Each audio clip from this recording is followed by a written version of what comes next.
avec différentes méthodes. On voit que le niveau de sécurité de 95% n'apparaît pas.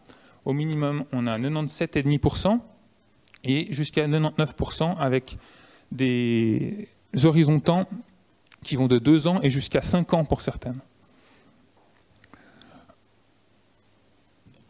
Dans les deux autres colonnes suivantes, vous avez l'objectif, soit décrit en pourcentage des engagements de prévoyance, soit en termes de degré de couverture visé.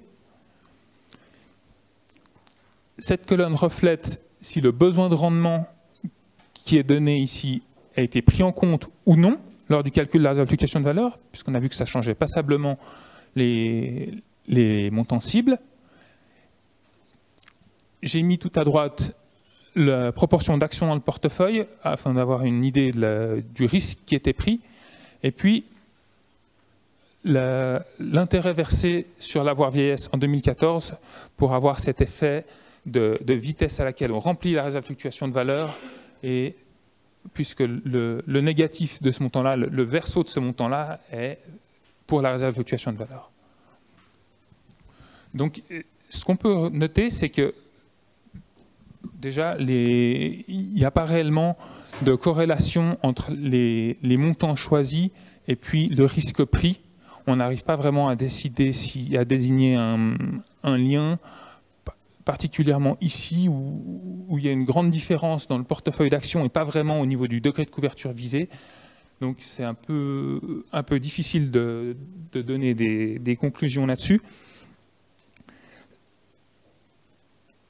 Ce que j'aimerais dire, oui, c'est que la tendance est quand même à remplir la réserve de fluctuation de valeur et à changer l'objectif au moment où cette réserve de fluctuation de valeur atteint son objectif, de manière à ne pas avoir de fonds libres.